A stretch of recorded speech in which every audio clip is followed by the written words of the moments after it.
નમસ્કાર દર્શક મિત્રો, ટુડે ગુજરાતી ન્યૂઝમાં આપનું સ્વાગત છે. જોઈએ આજની ખાસ ખબર. આપે શોલે પિક્ચર જોયું હશે ત્યારે તેનો જે કિરદાર હોય છે અસરાની એક ડાયલોગ મારતો હોય છે, હમ અંગ્રેજ કે જમાને કે જેલર હે, ગૌરવ સાથે તે બોલતો હોય છે. અંગ્રેજોના જ્યારે જ્યારે નામ આવે છે તેઓની વાત આવે છે ત્યારે ગુલામી સાથે સાથે ક્યાંક અંગ્રેજોના કામની પણ વાત યાદ રાખવી જોઈશે. અંગ્રેજો સમયે તેઓનું બાંધકામ, તેઓના રોડ, તેઓના રસ્તા જ્યાં જ્યાં બન્યા છે ત્યાં આજે પણ અંગ્રેજોના એ કામો આજે પણ અકબંધ છે.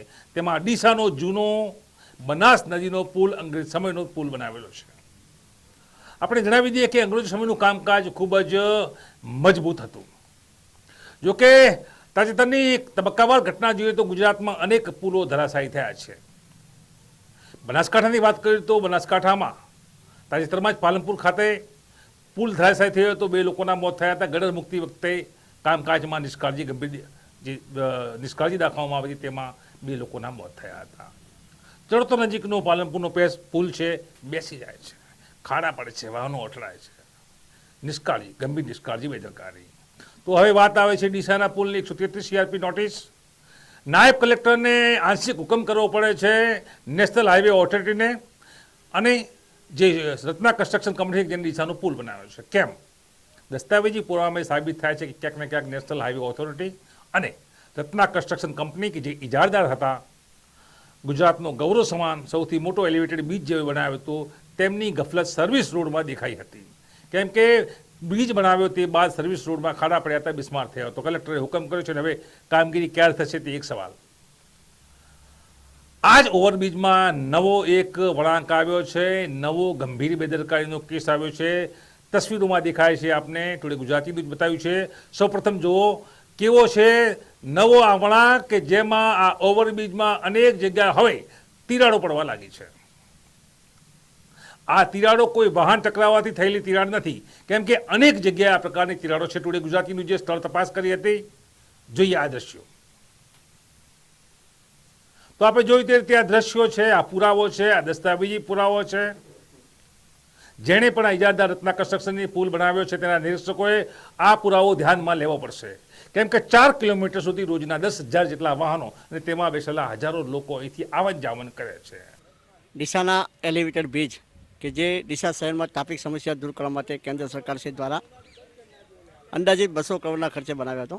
જે એલિવેટેડ બન્યા બાદ ઘણી સમયે ટ્રાફિક સમસ્યા ઓછી થઈ છે, લોકોને પણ સુખાકારી થઈ છે. પરંતુ આ એલિવેટેડ બ્રિજ બન્યા બાદ સતત તે વિવાદ બન્યો છે. જેવી કે પહેલાં સ્ટ્રીટ લાઇટો માટે કરી અને સ્ટ્રીટ લાઇટોના અવાજે અકસ્માતો થતા હતા.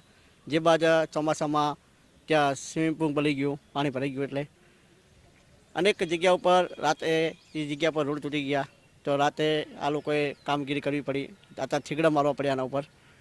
જ્યારે 200 કરોડના ખર્ચે કેન્દ્ર સરકારે જો ગ્રાન્ટની ફાળવણી કરી હોય અને આવડો મોટો બ્રિજ બન્યો હોય અને જો આવી રીતે ખામીઓ આવતી હોય તો ખરેખર આ ખૂબ જ ભ્રષ્ટાચાર થયો હોય તેવું દેખાઈ રહ્યું છે. જ્યારે 2 દિવસ પહેલાં રાત્રે દરમિયાન હું ત્યાંથી નીકળ્યો એટલે મને ભાઈએ જાણ કરી કે મોટી તિરાડ પડી છે. તો સવારમાં હું ત્યાં ચેક કરવા ગયો તો મને ધ્યાનમાં આવ્યું કે આ તો મોટી તિરાડ પડી છે. શું તિરાડો એ સૂચક છે કે ક્યાંક ને ક્યાંક પુલ બેસી રહ્યો છે? શું તિરાડો એવી સૂચના આપી રહી છે અથવા એવો ભય દર્શાવી રહી છે કે ક્યાંક પુલમાં નિષ્કાળજી આવી રહી છે? એક જગ્યાએ તિરાડ નથી, અનેક જગ્યાએ તિરાડ છે, ત્યારે આ સવાલ ઉઠવામાં આવે છે. મામલો બહાર આવતા તસવીરમાં દેખાય તે રીતે અધિકારીઓ અહીંયા દોડી આવ્યા, જો કે કેમેરા સામે કોઈએ બોલવાની ના પાડી હતી.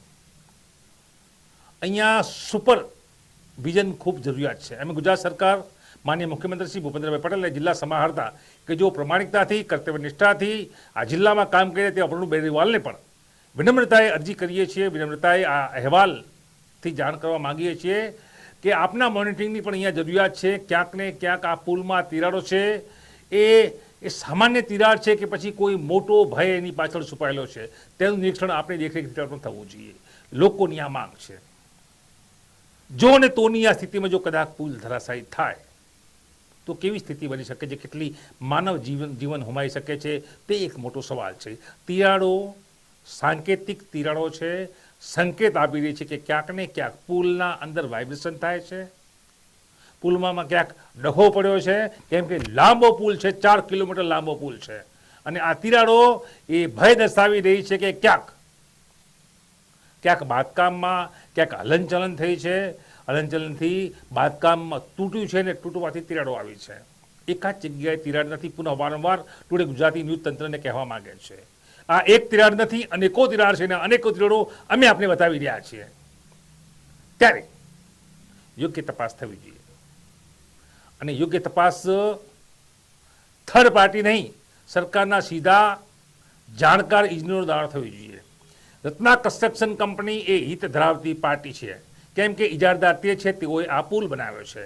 તેઓને કોરાણે મૂકી અન્ય તટસ્થ એજન્સી દ્વારા આ તિરાડો અને આ તિરાડો કયા પ્રકારની તિરાડો છે, શું તેનાથી કોઈ ભય થાય છે, તમામ બાબતની સરકારે તપાસ કરવી જોઈએ. ડીસાની અંદર ટ્રાફિકની સમસ્યા ખૂબ રહેતી હતી. એ સમયે ડીસાના જાગૃત નગરજનોએ એક એવું અભિયાન ચલાવ્યું હતું કે ડીસાની અંદર એક ફ્લાયઓવર બ્રિજ બને. એના માટે જે તે સમયે ચૂંટણી બહિષ્કારની વાત કરી હતી.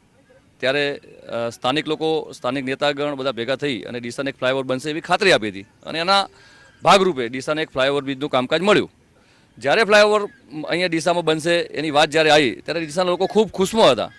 પરંતુ જેમ જેમ આ કામ ચાલુ થયું અને જેમ જેમ એ લોકોએ કામગીરી ચાલુ કરી એમ ડીસાના લોકોને ક્યાંક ને ક્યાંક ડર પેદા થયો અને ક્યાંક ને ક્યાંક એવી શંકા ગઈ કે આ ફ્લાયઓવર બને છે એમાં ક્યાંક કોઈ મોટો પ્રોબ્લેમ તો નહીં થાય. અને છેવટે બન્યું પણ એવું. આ ફ્લાયઓવર બન્યો એટલે નીચે પાર્કિંગ માટે અમારે લડત આપવી પડી, ઉપર લાઇટો નથી એના માટે લડત આપવી પડી. વચ્ચે વરસાદ પડ્યો હતો ત્યારે આખા ફ્લાયઓવરની અંદર પાણી ભરાઈ ગયું, સ્વિમિંગ પુલ જેવી પરિસ્થિતિ થઈ ગઈ અને નેશનલ ચેનલોએ પણ આની નોંધ લીધી હતી. તો એવી પરિસ્થિતિ થઈ ગઈ. એટલે આ ફ્લાયઓવર બન્યો છે એ ડીસાની સુખાકારી માટે બન્યો છે કે ડીસાના લોકોને દુઃખી કરવા માટે બન્યો છે એ જ અમને સમજાતું નથી. હમણાં 2 દિવસ પહેલાંની વાત કરીએ તો અહીંયા ગાયત્રી મંદિરની આસપાસ એક મોટી તિરાડ પડી છે ફ્લાયઓવરની અંદર. તો એ તિરાડની વાત સાંભળી ડીસાના નગરજનો ખૂબ જ ભયભીત છે કે જેમ ગુજરાતની અંદર બીજા બધા ફ્લાયઓવર અને બ્રિજો પડ્યા છે અને લોકોની જાનહાની થઈ છે, તો ક્યાંક ડીસાનો આ ફ્લાયઓવર ક્યાંક પડી ના જાય. કેમ કે 10,000 જેટલા વાહનો અને હજારો લોકો નિત્ય તેમાંથી આવન જાવન કરે છે. જો ને તોની સ્થિતિમાં જો કદાચ મોટો અકસ્માત થાય તો કોણ જવાબદાર? તેવા પ્રશ્નો ઉઠે એ પહેલા જાગૃતિ જરૂરી છે. તો દર્શક મિત્રો, આપને આ સમાચાર કેવા લાગ્યા તે અમારા યુટ્યુબ, ફેસબુક, ટ્વિટર તેમજ ઇન્સ્ટાગ્રામ પર જઈ કોમેન્ટ બોક્સના આપના મંતવ્યો અને આ અહેવાલ બાબતે આપના સૂચનો અવશ્ય જણાવશો. આપનો અભિપ્રાય, આપના મંતવ્યો મારા માટે કિંમતી અને પ્રેરણાદાયી છે. નમસ્કાર.